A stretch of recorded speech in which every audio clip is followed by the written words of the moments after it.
എല്ലാവർക്കും ടെക്ലി മനസ്സിലായി. സോ നമ്മൾ ഡിസ്കസ് ചെയ്യാൻ പോകുന്നത് മോട്ടോ G45 കുറിച്ചാണ്. സോ ഈ സ്മാർട്ട് ഫോൺ നമുക്ക് ഇന്ത്യയിൽ ഓഗസ്റ്റ് 21 ലോഞ്ച് ആവും. സോ ഫ്ലിപ്കാർട്ടിൻ്റെ ബാനറും കാര്യങ്ങളൊക്കെ വന്നിട്ടുണ്ട്, ആഡ്സ് ഒക്കെ വന്നു തുടങ്ങിയിട്ടുണ്ട്. പിന്നെ ഉച്ചയ്ക്ക് 12 മണിക്കാണ് ലോഞ്ച് വരിക. സോ ഇതിൻ്റെ സ്പെക്കിങ് കാര്യങ്ങളൊക്കെ കണ്ടിട്ട് നമുക്ക് നോക്കാം. ഫസ്റ്റ് ഓഫ് ഓൾ ഡിസൈനായിട്ട് നമ്മൾ പറയുകയാണെങ്കിൽ മോട്ടോ G34 സെയിം ഡിസൈനൊക്കെ ആയിട്ടാണ് വരുന്നത്. റിയറിൽ നമുക്ക് ബാക്ക് ഒക്കെ സെയിം ആണ്. നമുക്ക് വീഗൻ ലെതർ ബാക്കാണ് വരുന്നത്, പിന്നെ പ്ലാസ്റ്റിക് ഫ്രെയിമാണ് വരുന്നത്, പിന്നെ വാട്ടർ റിപ്പലൻറ്റ് കോട്ടിങ് എന്തായാലും ഉണ്ടാവും. പിന്നെ ഗോറില്ല ഗ്ലാസ് 3 പ്രൊട്ടക്ഷൻ വരുന്നുണ്ട്, സൈഡ് മൗണ്ട് ഫിംഗർ പ്രിന്റ് സ്കാനറും കാര്യങ്ങളൊക്കെ ആയിട്ട് ആണ് വരുന്നത്. സോ സെയിം ഡിസൈനാണ് മോട്ടോ G34 അത്യാവശ്യം നല്ല ഡിസൈനൊക്കെയാണ് വരുന്നത്. നെക്സ്റ്റ് ആണ് ഡിസ്പ്ലേ കാര്യം നമ്മൾ പറയുകയാണെങ്കിൽ 6.5 ഇഞ്ചിൻ്റെ ഒരു HD+ ഡിസ്പ്ലേ ആണ്, IPS ഡിസ്പ്ലേ ആണ് വരുന്നത്. 120 Hz റിഫ്രഷ് റേറ്റും 240 Hz ടച്ച് സാമ്പിളിംഗ് റേറ്റും കാണും.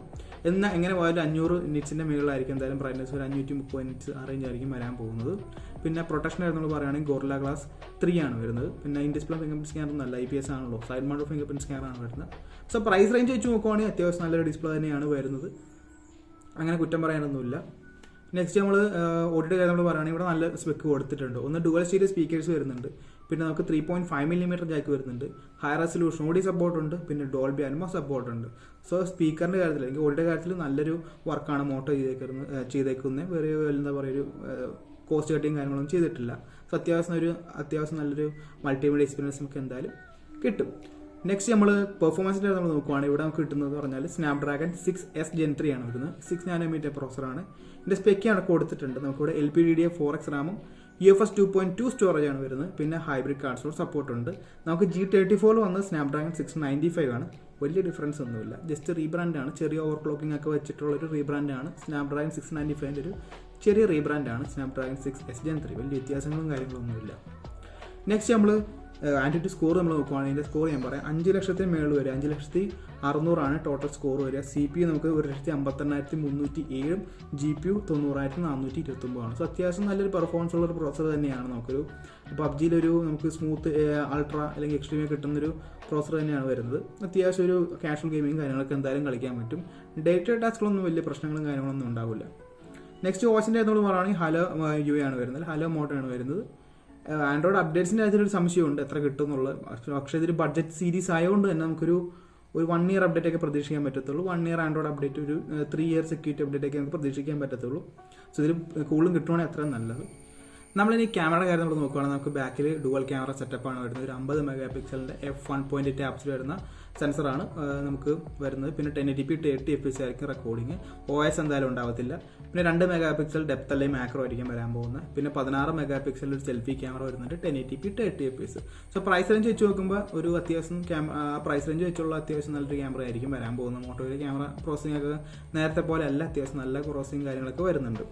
നെക്സ്റ്റ് നമ്മൾ നോക്കുവാണെങ്കിൽ ഇപ്പോൾ ബാറ്ററി നമ്മൾ നോക്കുവാണെങ്കിൽ 5000 mAh ബാറ്ററിയാണ് നമുക്ക് വരുന്നത്. പിന്നെ ചാർജിങ്ങിൻ്റെ സ്പീഡിൻ്റെ കാര്യത്തിൽ ഒരു സംശയമുണ്ട്, 18 വാട്ടാണോ അല്ലെങ്കിൽ 20 വാട്ടാണോ സംശയമുണ്ട്. എന്തായാലും ബോക്സിൽ നമുക്ക് എന്തായാലും ചാർജർ കിട്ടും. നെക്സ്റ്റ് കണക്റ്റിവിറ്റി നമ്മൾ നോക്കുകയാണെങ്കിൽ 13 5G ബാൻഡ് എന്തായാലും കിട്ടും എന്നാണ് പറയുന്നത്. അതിൻ്റെ ലീക്ക് വന്നിട്ടുണ്ട്. 13 5G ബാൻഡ് എന്തായാലും ഉണ്ടാവും. ബ്ലൂടൂത്ത് 5.3 ആയിരിക്കും. പിന്നെ നമുക്ക് Wi-Fi 5 ആയിരിക്കും. NFC കിട്ടുമോയെന്നൊരു സംശയമുണ്ട്. ചില സൈറ്റിലേക്ക് NFC കാണിക്കുന്നുണ്ട്, പക്ഷേ നമുക്ക് ഒരു ഉറപ്പിക്കാൻ പറ്റത്തില്ല. പിന്നെ USB Type-C 2.0 ആണ് വരുന്നത്. പിന്നെ ഹൈബ്രിഡ് കാർഡ് സ്ലോട്ട് സപ്പോർട്ട് ചെയ്യുന്നുണ്ട്. പിന്നെ 3.5mm ജാക്കുണ്ട്. സോ അത്യാവശ്യം നല്ല കണക്ടിവിറ്റി ഫീച്ചേഴ്സും വരുന്നുണ്ട്. പ്രൈസ് നമ്മൾ നോക്കുവാണെങ്കിൽ ഇപ്പോൾ 8GB 128 വേരിയൻറ്റ് എന്തായാലും ഉണ്ടാവും. അതെന്തായാലും സ്പെക്കിൽ വന്നിട്ടുണ്ട്. ഇനി വേറെ വേരിയൻറ്റ്സ് ഉണ്ടോ എന്നറിയില്ല. 4GB വേരിയൻറ്റ് വല്ലതും ഉണ്ടോ എന്നറിയില്ല. 4GB വരുവാണ് ഒരിക്കലും എടുക്കരുത്, പോയി അറ്റ്ലീസ്റ്റ് ഒരു 6GB എങ്കിലും എടുക്കണം. സോ ആ പ്രൈസ് റേഞ്ച് വെച്ച് നോക്കുകയാണെങ്കിൽ ഞാൻ എക്സ്പെക്ട് ചെയ്യുന്ന പ്രൈസ് റേഞ്ച് ഒരു 10,000 തൊട്ടൊരു 13,000 വരെ, മാക്സിമം 13,000 വരെ ടോപ്പ് മോഡൽ. ആ റേഞ്ചാണ് പ്രതീക്ഷിക്കുന്നത്. അതിൽ മേളിലൊക്കെ പോയി ആരും എടുക്കരുത്, കാരണം അതിന് മേളിൽ നമുക്ക് iQOO Z9X ഉണ്ട്, പിന്നെ Vivo T3X ഉണ്ട്. ആ 2 സ്മാർട്ട് ഫോൺസും ഫുൾ HD+ റെസൊല്യൂഷനും സ്നാപ്ഡ്രാഗൺ 6 Gen 1 ആയിട്ടാണ് വരുന്നത്. അത് പോയി എടുക്കുക. ആ റേഞ്ച് വരുവാണെങ്കിൽ 13 അടുത്ത് വരുവാണെങ്കിൽ 11 ആണെങ്കിൽ നിങ്ങൾക്ക് ഈ ഫോൺ എടുക്കാം. അല്ലാണ്ട് നിങ്ങൾക്ക് ഇപ്പോൾ വളരെ സ്ട്രിക്റ്റ് ബഡ്ജറ്റ് ആണെങ്കിൽ മാത്രം ഈ ഫോൺ എടുക്കുക. അല്ലാണ്ട് നിങ്ങൾക്ക് ഇച്ചിരി ഫ്ലെക്സിബിൾ ആണ്, കുറച്ച് പൈസ ഇടാൻ പറ്റുന്നുണ്ടെങ്കിൽ എന്തുകൊണ്ടും iQOO Z9X ഇട്ട് അല്ലെങ്കിൽ iQOO Z9X ഇട്ട് പോകണമായിരിക്കും ബെറ്റർ. കാരണം ഫുൾ HD+ റെസൊല്യൂഷൻ ഉണ്ട്, സ്നാപ്ഡ്രാഗൺ 6 Gen 1 ഉണ്ട്. 6 Gen 1 എന്ന് പറയുമ്പോൾ നമുക്ക് അത്യാവശ്യം നല്ല പെർഫോമൻസ് ഉള്ള പ്രോസസർ തന്നെയാണ്. പിന്നെ ഫുൾ HD+ റെസൊല്യൂഷൻ ഡിസ്പ്ലേ എന്ന് പറയുമ്പോൾ വളരെ ഡിഫറൻസ് ആയിരിക്കും. HD+ നിന്ന് ഫുൾ HD+ ആകുമ്പോൾ വളരെ ഡിഫറൻസ് ഉണ്ട്. സോ അങ്ങനെ നിങ്ങൾ എന്തായാലും എടുക്കുക. നിങ്ങൾക്ക് ഈ സ്മാർട്ട് ഫോൺ ഇഷ്ടപ്പെട്ടോ എന്നൊക്കെ താഴെ നിന്ന് കമന്റ് ചെയ്യുക. നിങ്ങൾ ഈ സ്മാർട്ട് ഫോൺ വേണ്ടി വെയിറ്റ് ചെയ്യുകയാണോ എന്നൊക്കെ താഴെ നിന്ന് കമന്റ് ചെയ്യുക. സോ ഗൈസ്, അപ്പോൾ ഇന്നത്തെ വീഡിയോ ഇത്രയുള്ള വീഡിയോ ഇഷ്ടപ്പെട്ടാൽ ലൈക്ക് ചെയ്യുക, സബ്സ്ക്രൈബ് ചെയ്യുക, hit the bell icon feature നാക്കി നെക്സ്റ്റ് വീഡിയോ കാണാം.